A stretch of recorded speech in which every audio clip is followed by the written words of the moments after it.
शं वरुणः शन्नो भवत्वर्यमा शन्न इन्द्रो बृहस्पतिः शन्नो विष्णुरुक्रमः ॐ शान्ति शान्ति शान्तिः।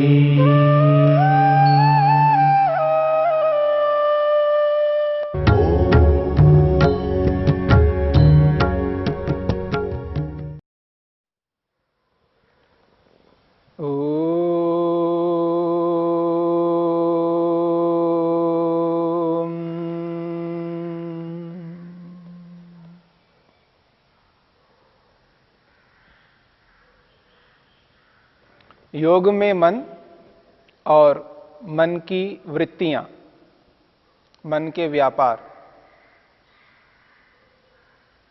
महर्षि पतंजलि ने मन की 5 वृत्तियां बताई है, यानी 5 प्रकार की वृत्तियां। उन 5 प्रकार की वृत्तियों में पहली वृत्ति प्रमाण वृत्ति है, जिसकी चर्चा हम कर रहे हैं। प्रमाण वृत्ति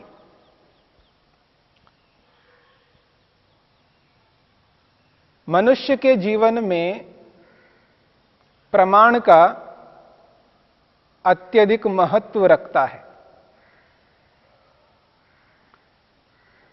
मनुष्य को मनुष्य इसलिए कहते हैं क्योंकि वो प्रमाण का प्रयोग करता है, वो प्रमाता होता है, प्रमाण का प्रयोग करने वाला। मनुष्य होकर के बिना प्रमाण के चलता है, मनुष्य होकर के बिना प्रमाण के चलता है, तो वो मनुष्य मनुष्य नहीं रह जाता। इसलिए उसको कहा जाता है ये मनुष्य नहीं, ये तो पशु है, क्योंकि इसकी प्रवृत्ति पशु के समान है। मनुष्य में मनुष्यत्व प्रमाण के कारण से है, क्योंकि प्रमाण मनुष्य को मनुष्य के रूप में बनाए रखता है और प्रमाण जीवन में पग पग पर, पदे पदे काम आने वाला होता है। हमारी दृष्टि, हमारी नजर जिस किसी भी वस्तु के प्रति जाती है, जिस किसी भी वस्तु को हम अपना विषय बनाते हैं, जिस किसी को भी पाना चाहते हैं, पहले प्रमाण से उस पर विचार करते हैं, वो उचित है या अनुचित है, यानी लाभकारी है हानिकारक है, या मैं ये कहूं वो वस्तु मेरे लिए सुखदाई है या दुखदाई है, इसका मैं निर्धारण करूंगा, निर्णय करूंगा। और ये प्रमाण के माध्यम से ही होता है। और ऐसा नहीं है प्रमाण का प्रयोग केवल पढ़े लिखे लोग ही करते हो, पठित वर्ग ही करता हो। प्रमाण का प्रयोग मनुष्य मात्र करता है। इतना ही नहीं, प्राणी मात्र करता है। यह अलग बात है कि मनुष्येतर योनियों में रहने वाले जितने भी प्राणी हैं वो मनुष्यों के समान प्रमाण का प्रयोग नहीं करते हैं, पर प्रमाण का प्रयोग वो भी करते हैं। उनको ये ज्ञात नहीं है, उनको ये बोध नहीं होता है कि मैं प्रमाण का प्रयोग कर रहा हूं। कुत्ता जो होता है ना, कुत्ता जो गलियों में घूमता रहता है, वो ये ताकता रहता है कि किस घर में मैं प्रवेश करूं। गांवों में आप देखेंगे किस घर में मैं प्रवेश करूं, वो भी ताकता है, वो भी देखता है, एहसास करता है कोई व्यक्ति तो नहीं है, वो भी प्रमाण का प्रयोग करता है। यदि कोई दिख नहीं रहा है, उसको प्रत्यक्ष में कोई दिख नहीं रहा है, तो वो समझ लेगा कि हां अब मेरा चांस है, अब मैं रोटी वहां से ले सकता हूं। दिख तो नहीं रहा, याद रखना, वो व्यक्ति कोई मनुष्य उसको दिख नहीं रहा, लेकिन आवाज आ रही कहीं से, कमरे में से, तो उसको एहसास होता है, सामने तो नहीं है लेकिन है, उसको बोध होता है, वो भी प्रमाण का प्रयोग करता है। प्राणी मात्र प्रमाण का प्रयोग करता है, लेकिन जिस रूप में मनुष्य प्रमाण का प्रयोग करता है उस रूप में प्राणी मनुष्यतर योनि नहीं कर सकती। प्रमाण का महत्व बहुत बड़ा है। इसलिए 5 प्रकार की वृत्तियों में पहली वृत्ति है प्रमाण वृत्ति। और प्रमाण कितने प्रकार का होता है इसकी चर्चा हमने की है। महर्षि पतंजलि ने योग के माध्यम से 3 प्रमाण हमारे सामने रखे हैं। भले ही संसार में इन 3 प्रमाणों को 4 प्रमाणों के रूप में या 8 प्रमाणों के रूप में प्रस्तुत किया जाता है, व्यवहार में लाया जाता है, कोई लाता है कोई नहीं लाता है। विस्तार करने पर 8 प्रमाण हो सकते हैं और उसको संक्षेप करने पर 3 प्रमाण हो सकते हैं। या कोई ये कहे नहीं जी 3 भी हम नहीं करेंगे, 2 मानेंगे, 1 मानेंगे, नहीं चल सकता। कम से कम 3 प्रमाण तो मानना ही होगा। 3 प्रमाणों से कम नहीं कर सकते। बाकी विस्तार करके आप 8 क्या 16 भी कर सकते हैं, परंतु 3 प्रमाणों से कम नहीं कर सकते। तो 3 प्रमाण है प्रत्यक्ष प्रमाण, अनुमान प्रमाण और आगम प्रमाण यानी शब्द प्रमाण। ये 3 प्रमाण हैं, यानी प्रमाण 3 प्रकार का है और तीनों प्रकारों से जो वृत्ति चल रही होती है मनुष्य की, उस वृत्ति को प्रमाण वृत्ति कहते हैं। या तो वो प्रमाण वृत्ति प्रत्यक्ष के रूप में हो, या अनुमान के रूप में हो, या वो शब्द के रूप में हो, है वो प्रमाण वृत्ति। और प्रमाणों से ही किसी वस्तु को जाना जाता है, समझा जाता है। और जब प्रमाण पूर्वक किसी वस्तु को जान लेता है आत्मा, तब उसकी प्रवृत्ति होती है प्रमाण के बाद में। प्रमाण से जिस वस्तु को वो जान लेता है ये सुखदाई है मेरे लिए, या ये वस्तु मेरे लिए दुखदाई है, इसको मेरे को दूर करना है, और ये सुखदाई है, इसको अपनाना है, तब उसकी जो प्रवृत्ति होती है वो प्रवृत्ति प्रमाण के कारण से होती है। प्रमाण व्यक्ति को निर्णय कराता है, हां यह वस्तु मेरे लिए सुखदाई है, यह निर्णय दिलाता है। हां वास्तव में यह वस्तु मेरे लिए हानिकारक है, दुखदाई है, वो निर्णय दिलाता है प्रमाण। तब जाकर के आत्मा प्रवृत्त होता है, यानी प्रयत्न करता है, उद्यम करता है, पुरुषार्थ करता है। यदि जीवन में से प्रमाण को ही हटा दिया जाए तो हम जी नहीं सकते।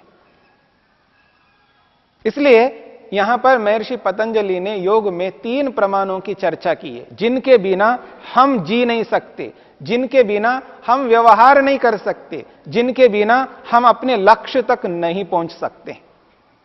जिस उद्देश्य को लेकर के आज हम जी रहे हैं, उस लक्ष्य तक पहुंचने के लिए प्रमाणों की आवश्यकता है, और बिना प्रमाण के हम अपने प्रयोजन को पूरा नहीं कर सकते। और इन 3 प्रमाणों में पहला प्रमाण है प्रत्यक्ष प्रमाण। प्रत्यक्ष प्रमाण को प्रत्यक्ष प्रमाण क्यों कहते हैं? इसके लिए महर्षि वेदव्यास ने प्रत्यक्ष प्रमाण की परिभाषा की है कि इसको प्रत्यक्ष कहते हैं। वो कहते हैं इंद्रिय प्रणालिकया, इंद्रिय प्रणालिकया चित्तस्य बाह्य वस्तु उपरागात। इंद्रिय प्रणालिकया चित्तस्य बाह्य वस्तु उपरागात तद विषया सामान्य विशेषात्मनो अर्थस्य, तद विषया सामान्य विशेषात्मनो अर्थस्य। यहां पर कहा है अर्थस्य, इंद्रिय प्रणालिकया चित्तस्य, इंद्रिय प्रणालिकया चित्तस्य। यहां पर चित्तस्य एक शब्द है, याद रखना। चित्त का मतलब मन, और यह मन की वृत्ति है, याद रखना।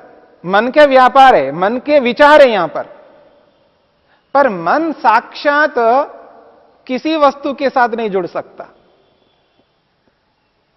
इसलिए कहा इंद्रिय प्रणालिकया। यह एक और शब्द है इंद्रिय प्रणालिकया, यानी इंद्रियों के माध्यम से, इंद्रियों के द्वारा। इंद्रियों के द्वारा इस बात को भी समझना है कि प्रत्यक्ष में, लोक में भ्रांति भी है। मनुष्य यह समझने लगता है प्रत्यक्ष का मतलब है अगर मैंने आंखों से देखा तो प्रत्यक्ष है।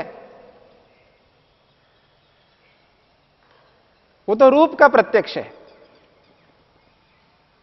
और दुनिया में केवल रूप का ही प्रत्यक्ष नहीं होता है। और प्रत्येक वस्तु को हम आंखों से ही नहीं देख सकते, और प्रत्येक वस्तु आंख से ही दिखाई देगी ऐसा कोई नियम नहीं है, और ना ऐसा हो सकता है। इसलिए प्रत्यक्ष में केवल आंख वाली वृत्ति को ही प्रत्यक्ष नहीं कहते। आंख से देखने पर ही उसको प्रत्यक्ष कहा जाए ऐसा नहीं है।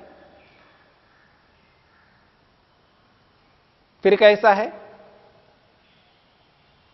हम नाक से भी तो देखते हैं। यहां देखने का मतलब है जानना, अनुभव करना, एहसास करना। उसको आप प्रत्यक्ष कहो, अनुभव कहना कहो, एहसास कहना कहो, अनुभूति करना कहो, एक ही बात है। और यह अनुभूति प्रत्यक्षानुभूति है। जैसे आंख से प्रत्यक्ष होता है वैसा का वैसा प्रत्यक्ष नाक से भी होता है, और जैसे नाक से प्रत्यक्ष होता है वैसे जिह्वा से भी प्रत्यक्ष होता है। और जिस प्रकार से आंख से, नाक से, जिह्वा से प्रत्यक्ष होता है उसी प्रकार से त्वचा से भी प्रत्यक्ष होता है। और जिस प्रकार से इन चारों से प्रत्यक्ष हो रहा है तो समझ लेना कान से भी प्रत्यक्ष होता है। प्रत्यक्ष एक प्रकार का नहीं होता है, प्रत्यक्ष भी 5 प्रकार से होता है। यानी आंखों से प्रत्यक्ष, नाक से प्रत्यक्ष, जीभ से प्रत्यक्ष, त्वचा से प्रत्यक्ष और कान से प्रत्यक्ष। कान वाला प्रत्यक्ष बिल्कुल अलग होगा, आंख वाला प्रत्यक्ष उससे बिल्कुल अलग होगा। ऐसे ही सभी इंद्रियों से जो प्रत्यक्ष होता है वो अलग अलग प्रत्यक्ष है, लेकिन प्रत्यक्ष सभी हैं। जब तक मैं आंखों से नहीं देखूं तब तक मैं नहीं मानूंगा, यह बात नहीं हो सकती। क्योंकि गंध को मैं आंख से नहीं देख सकता, रस को मैं आंख से नहीं देख सकता, शब्द को मैं आंख से नहीं देख सकता, स्पर्श को मैं आंख से नहीं देख सकता, लेकिन उन सबका प्रत्यक्ष होता है। प्रत्यक्ष का मतलब केवल आंख से देखने को ही नहीं कहते। इस बात को मन में बिठा लेना चाहिए और यह एहसास करना चाहिए कि प्रत्येक वस्तु आंख से नहीं दिखाई दे सकती, परंतु वो प्रत्यक्ष है। इसलिए महर्षि वेदव्यास कहते हैं इंद्रिय प्रणालिकया, इंद्रियों के माध्यम से, चित्तस्य मन, बाह्य वस्तु उपरागात, बाहर जो कोई भी वस्तु है, बाहर कोई भी वस्तु विद्यमान है और उस वस्तु के साथ उपरागात, जुड़ जाने से, मन जो है, हमारा मन इंद्रियों के माध्यम से बाहर स्थित वस्तु के साथ जुड़ जाता है। और जब बाहर स्थित वस्तु के साथ जुड़ जाता है मन, सीधा नहीं, इंद्रिय के माध्यम से, इंद्रिय के माध्यम से बाहर के स्थित वस्तु को जब जुड़ जाता है, उसके साथ आबद्ध हो जाता है, तब तद विषया, उस वस्तु से संबंधित 2 प्रकार का ज्ञान होता है। सामान्य विशेषात्मनो अर्थस्य, अर्थस्य उस वस्तु का सामान्य और विशेष, ये दोनों प्रकार का ज्ञान होता है। दुनिया में कोई ऐसा पदार्थ नहीं, कोई ऐसी वस्तु नहीं है जिस वस्तु में 2 प्रकार की विशेषताएं ना हो। एक भी दुनिया में ऐसी वस्तु नहीं है, चाहे वो चेतन हो चाहे जड़ हो, जिसमें दो प्रकार की विशेषताएं होंगी। एक ही प्रकार की विशेषता वाली कोई वस्तु इस दुनिया में नहीं है। इसलिए दो प्रकार की विशेषता, विशेषता का मतलब क्वालिटी। प्रत्येक वस्तु में दो प्रकार की क्वालिटियां हैं, दो प्रकार के धर्म हैं, दो प्रकार के गुण हैं। आप गुण कहो, विशेषता कहो, धर्म कहो, क्वालिटी कहो, यहां पर एक ही बात है। यानी प्रत्येक वस्तु में दो प्रकार की क्वालिटियां हैं, और एक सामान्य क्वालिटी है और एक विशेष क्वालिटी है। यानी एक सामान्य धर्म है और एक विशेष धर्म है, या यूं भी कह सकते हैं एक सामान्य गुण है और एक विशेष गुण है। और प्रत्येक पदार्थ में ये दो प्रकार के गुण होंगे। इसलिए महर्षि वेदव्यास कहते हैं तद विषया, उस वस्तु से संबंधित सामान्य विशेषात्मनो अर्थस्य, उस पदार्थ के दो प्रकार के गुण हैं, सामान्य और विशेष। यानी जब यानी आत्मा मन के साथ जुड़ करके यह विचार करता है अब मेरे को प्रत्यक्ष करना है, तब मन इंद्रियों के माध्यम से वस्तु किस प्रकार की है, उस प्रकार की वस्तु के साथ साथ उस वस्तु के साथ वही इंद्रियां जुड़ जाएगी। मैं रूप को अनुभव करना चाहता हूं, रूप को, तो आत्मा मन के साथ जुड़ करके मन नेत्रेंद्रिय के साथ जुड़ता है, क्योंकि रूप को अनुभव करना है, रूप का प्रत्यक्ष करना है। तो आत्मा मन के साथ जुड़ जाता है और मन नेत्रेंद्रिय के साथ जुड़ जाता है, और नेत्रेंद्रिय बाहर स्थित रूप के साथ जुड़ जाता है।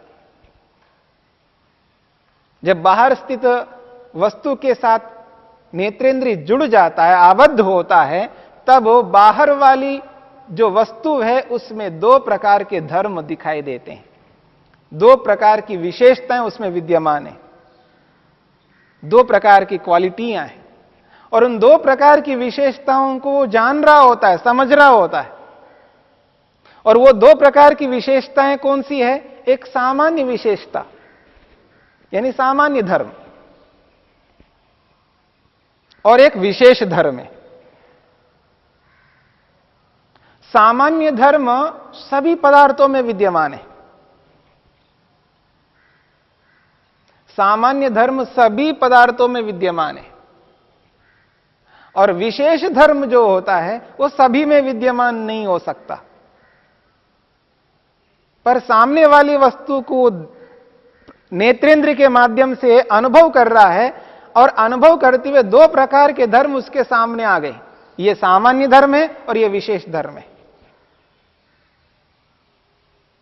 अब दो प्रकार के धर्म सामने आते ही उसको यह निर्णय करना पड़ेगा कि अमुक वस्तु, सामने वाली वस्तु किस प्रकार की है, जिससे मेरे को यह अनुभव हो जाए कि इसी को इसी रूप में कहते हैं, इसको ऐसा ही कहते हैं, तब जाकर के वो प्रत्यक्ष होगा,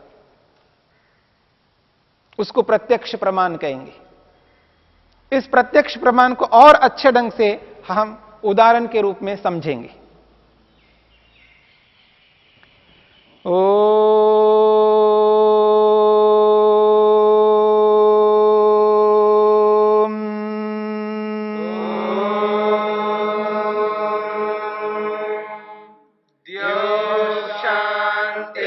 शांतिरंतरिक्षं शांतिर्पृथिवी शांतिरापः शांतिरोषधयः